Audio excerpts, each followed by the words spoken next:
Variables.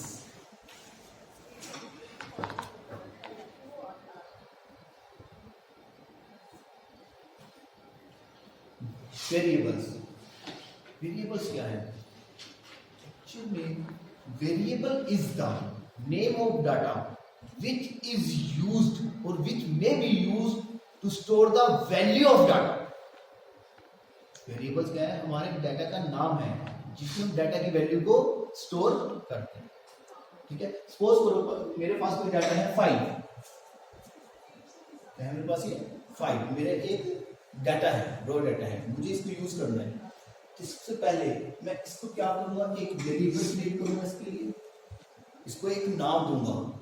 Variable is the name of data which may be used to store the value of data. अब ए मेरा क्या है? Variable का नाम है जिसके अंदर मैं वैल्यू को क्या करवा रहा हूं? स्टोर करवा रहा हूं। क्लियर है आपको बात? अब कंप्यूटर में हम जब भी प्रोग्राम लिखेंगे तो क्या करेगा? वो कुछ इनपुट लेगा, इनपुट के बाद कुछ वो प्रोसेसिंग करेगा, प्रोसेसिंग के बाद वो क्या जनरेट करेगा? हमारे लिए आउटपुट जनरेट करेगा। तो कहीं ना कहीं से वो इनपुट लेगा, इनपुट को स्टोर करेंगे। इनपुट तो हम कीबोर्ड से देंगे, उसको क्या करवाएंगे? स्टोर करवाएंगे। स्टोर किस में करवाएंगे? वेरिएबल्स में करवाएंगे। वेरिएबल में स्टोर करवाएंगे, फिर वो प्रोसेसिंग करेगा उसकी, जो भी हमने लॉजिक लगाया हुआ, उसके बाद वो डाटा जो उसका रिजल्ट आएगा उसको कहां स्टोर करेगा? उसको भी किसी ना किसी वेरिएबल में स्टोर करेगा, जिसको हम उसको बाद में अपनी स्क्रीन पे शो कर लेंगे। तो हमारा क्या होगा? क्या हुआ? वेरिएबल। वेरिएबल इज कुछ भी नहीं है, is the name of data, just the name of data which may be used to store the value of data, जिसके अंदर वैल्यू, डाटा की वैल्यू को क्या करवाएंगे? स्टोर करवाएंगे। ठीक है, अब जैसे मेरे पास सपोज करो 100 है, मैंने इसको स्टोर करवाना है, तो मैं क्या करूंगा? इसके नाम से पहले इसको एक वेरिएबल इसका डिक्लेयर करूंगा। डिक्लेरेशन पार्ट में थोड़ी देर में आएंगे, बट अब आप इसमें वेरिएबल्स समझ लो 100 है, मैं डायरेक्ट इसको ऐसे यूज नहीं करूंगा। मैं क्या करूंगा? पहले इसके लिए एक वेरिएबल जनरेट करूंगा। सपोज करो मैंने इसके वेरिएबल का नाम रख दिया नंबर, ये नाम है इसका नंबर, इसके अंदर मैं इसको क्या करूंगा? डाटा को स्टोर करवा। अब rules for variable name, rules for variable name. अब ये जो नाम दिया है मैंने वेरिएबल को, पहले मैंने ए दिया था वेरिएबल का नाम, अब मैंने क्या नाम दिया है? नंबर। बट ये नंबर हमें देने, जो डाटा है, डाटा को नेम देने के लिए मेरे पास वी हैव सम रूल्स। हम ऐसे ही नहीं कोई भी ऐसे नाम रख देंगे, उसको मेरे पास क्या है? एक सेट ऑफ रूल्स हैं जिनके अकॉर्डिंगली मैं उसको नाम को एक क्रिएट करूं। ठीक है, कैसे होना है? Rule number 1, rules for variable name, rules for variable name. Number 1, सबसे पहले रूल क्या है? The first character must be a letter. The first character must be a letter. हम जब भी कोई वेरिएबल बनाएंगे उसका जो फर्स्ट कैरेक्टर होगा वो कैसा होना चाहिए? लेटर होना चाहिए। वो डिजिट नहीं हो सकता, वो कोई सिंबल नहीं हो सकता, कोई स्पेशल कैरेक्टर नहीं हो सकता। It should be a letter, it should be a letter. जैसे मैंने एक वेरिएबल बना लिया नंबर, सबसे पहले मैंने क्या लिखा है? एन। कहां से शुरू किया हमने? ये नंबर से शुरू किया है। The next character it can be letter और अंडरस्कोर, मतलब जो नेक्स्ट कैरेक्टर होगा वो एक डिजिट हो सकता है। जो नेक्स्ट कैरेक्टर होगा वो क्या होगा? डिजिट हो सकता है, और कोई स्पेशल कैरेक्टर, कोई अंडरस्कोर भी हो सकता है। मतलब ये भी मेरा एक वैलिड वेरिएबल नेम है और ये भी मेरा वैलिड वेरिएबल नेम है, क्योंकि the first character is a letter.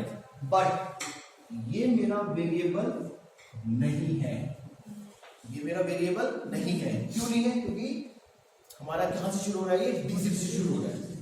अब ये मेरा क्या है? ये गलत है, ये वेरिएबल नेम नहीं है। It should B start with the इधर नेगेटिव। ठीक, इस अंडरस्कोर से हम इसको स्टार्ट नहीं कर सकते, ऐसा कुछ नहीं बना सकते, it is a wrong variable name. ठीक है, तो first it must be start with A, clear होगी सबको बात। सेकंड है भाई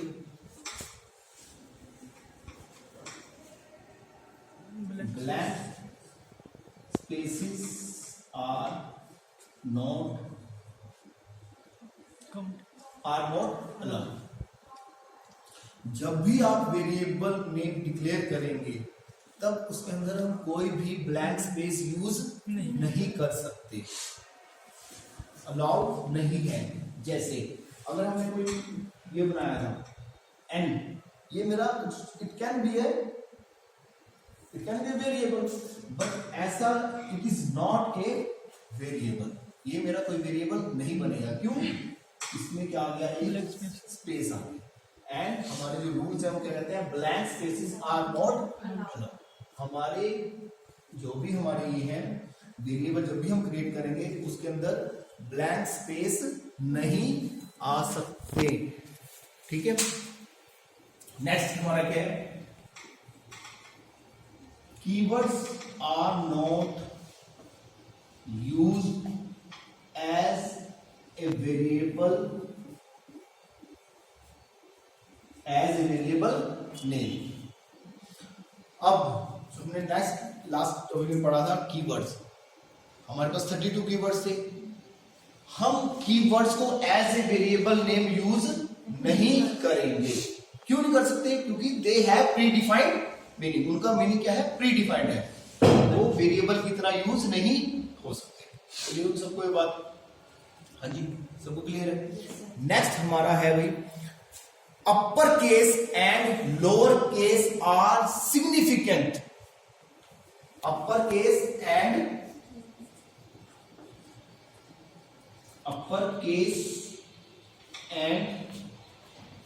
लोअर केस आर सिग्निफिकेंट।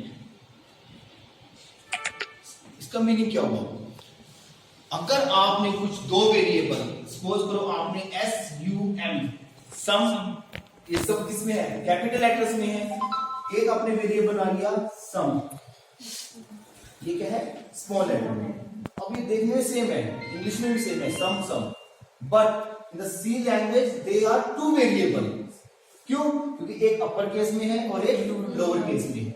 ये दोनों क्या है, इनके मीनिंग अलग है। We can use as a to variable. अब ये एक वेरिएबल नहीं है, तो ये हमारी क्या होंगे, दो अलग अलग वेरिएबल, एक अपर केस में है और एक लोअर केस में है। ठीक है, नेक्स्ट लिख लो आप कॉपी में अपनी। Number 5, a variable name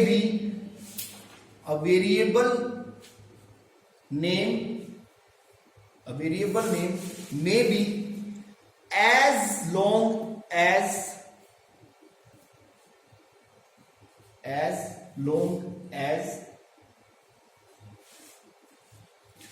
we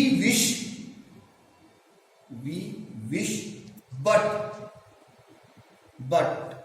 the first 8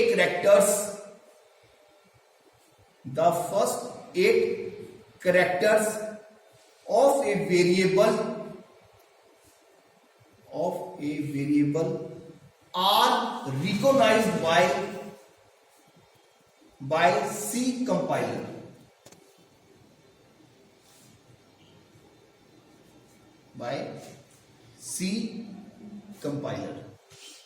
अब क्या कहता है ये 5th पॉइंट,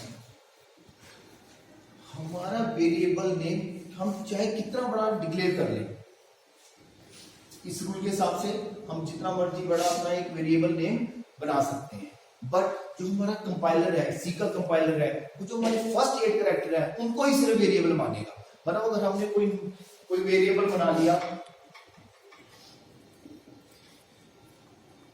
ये मैंने वेरिएबल बना लिया, इसमें 11 आ गए हैं, 11 कैरेक्टर है मेरे पास। अगर हम सिर्फ ये पहले 8 कैरेक्टर यूज कर रहे हैं ना, हमने डिक्लेयर तो इसको कर लिया था, डिक्लेरेशन में आपको नेक्स्ट लेक्चर में बताऊंगा। हमने इसको तो बना लिया, वेरिएबल बना लिया, बट अगर हम इसको पहले 8 कैरेक्टर यूज करते हैं अपने प्रोग्राम में, तब भी हमारा कंपाइलर उसको गलत नहीं बताएगा। क्यों? क्योंकि जो कंपाइलर है वो फर्स्ट 8 कैरेक्टर को वेरिएबल रिकॉग्नाइज कर लेता है, मान लेता है। क्लियर हो सबको ये बात? हाँ जी, सबको क्लियर है? आपको कुछ पूछने से क्वेश्चन, कोई कुछ पूछना हो इसके बारे में? अब हम डिक्लेरेशन ऑफ वेरिएबल पढ़ेंगे।